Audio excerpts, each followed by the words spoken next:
Hey guys, so today I'm going to be looking at more Am I Wrong stories. Yeah, let's just get right into the video. I have what I think is a very good sense of situational awareness. I'm a quick thinker and I tend to not panic in dangerous situations. My fiance, on the other hand, is the exact opposite. If I'm being nice, I would say she doesn't have any awareness of danger. If I'm being honest, I would say that she has the survival instinct of panda raised in captivity.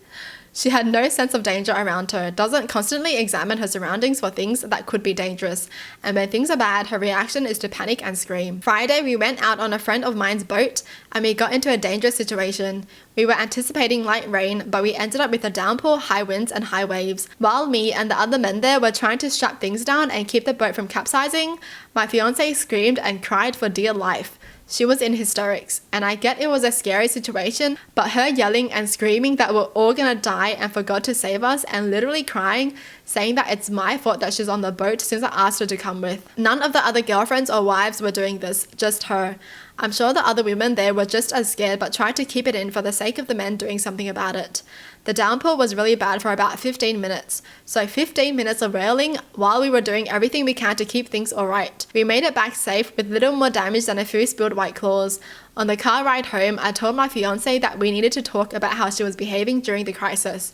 Not only was it incredibly embarrassing in front of my boys, but it was distracting, unhelpful, and telling. I told her that today proved to me that if I was in a life or death situation, I could not rely on her to be any helpful or do anything except make things more stressful.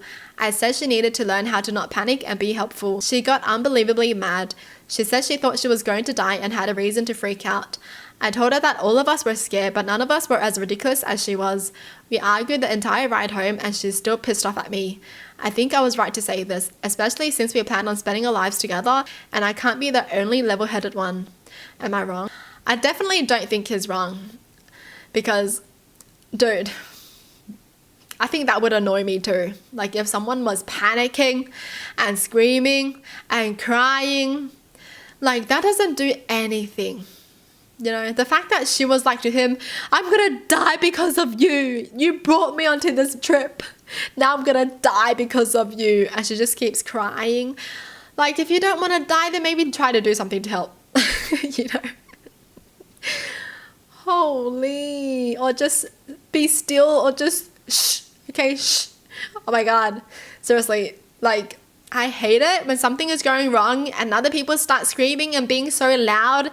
Like, bro, that's not gonna help anyone. You screaming and screaming, that's just gonna distract the person from trying to do something that could save your life. Maybe he only should have told her to, like, you know, be calm next time instead of being like, if I'm about to die, I can't count on you because you can't do anything.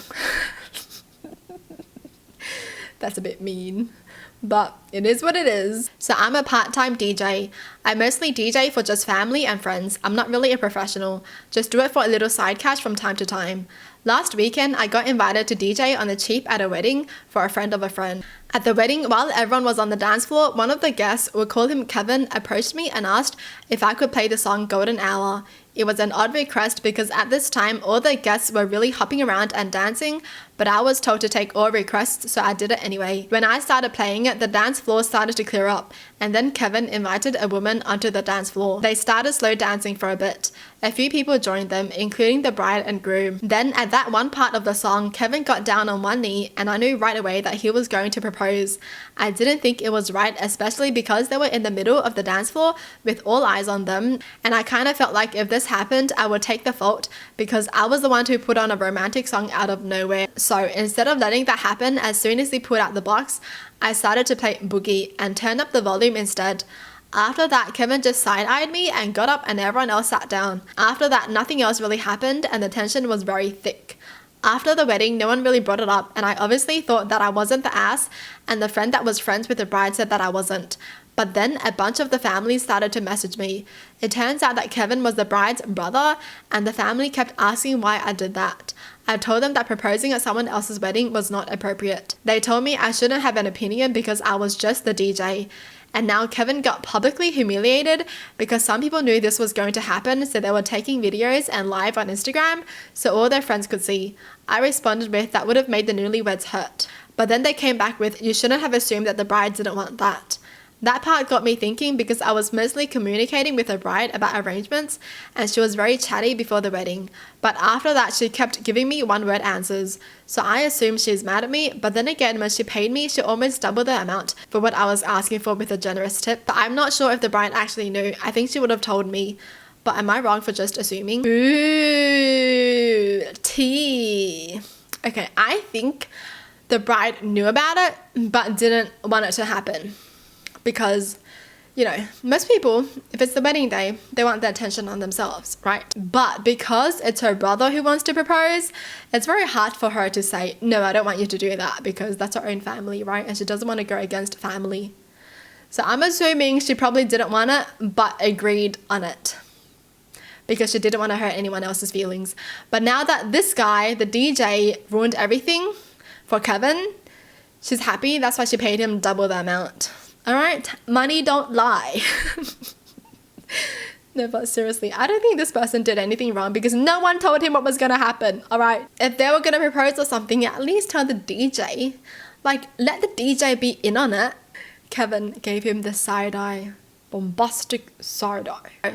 I started working at a new company 8 months ago. I was headhunted specifically for the role I have, which gave me enough power to negotiate my contract like I wanted. One of the things I managed to get was a clause that prohibited my employer from contacting me outside work hours.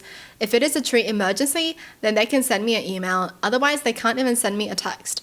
Furthermore, I have a separate work phone that I shut down at 5 on the dot, then turn on at 9 a.m. Another thing is that I don't work OT. I am very efficient, so my work is done by 3 p.m, 5 p.m. if we have an emergency. I also take my whole lunch break outside the office and my coffee breaks away from my desk.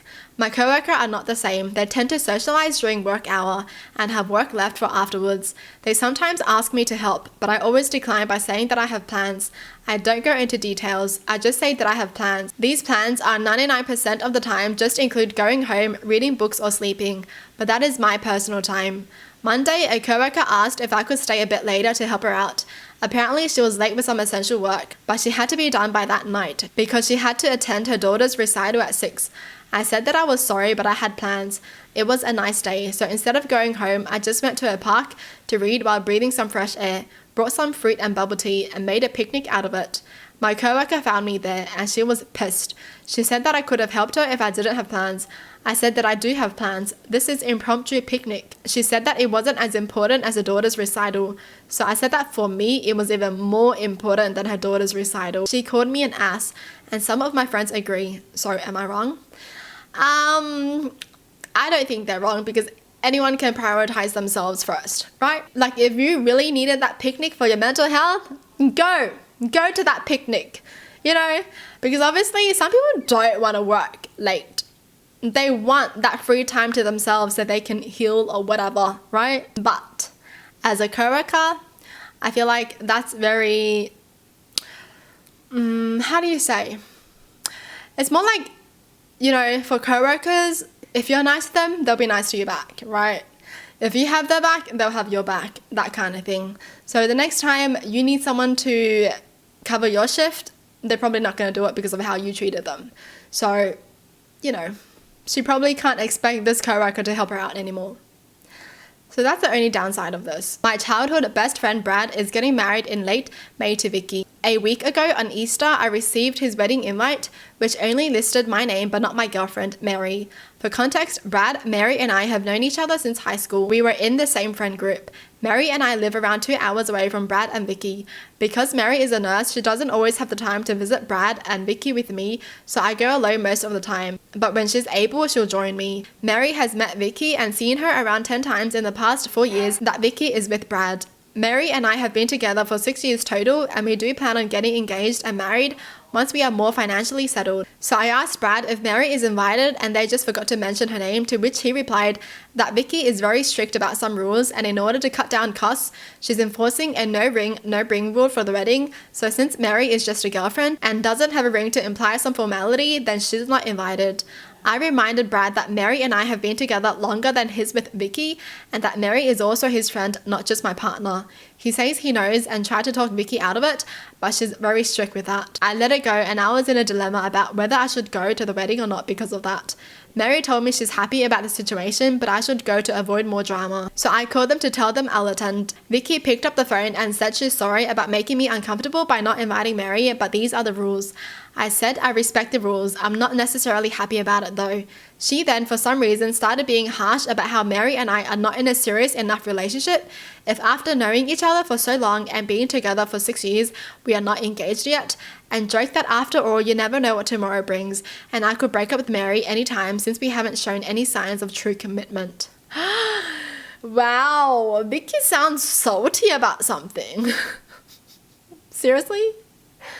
She just let out all her true colors. Wow, so she's been judging them for that long. I confronted her and told her that it's not her place to validate Mary and I's relationship, and that it's really low of her to use a dumb rule just to shame and micromanage long-term couples who for whatever reason haven't gotten married yet. I said I'll pass after all and not attend the wedding. She and Brad said I'm disrespecting them and their choices by choosing Mary over the wedding day, and I said I don't care. Well, he should choose his partner over the wedding. Why not? That's his partner.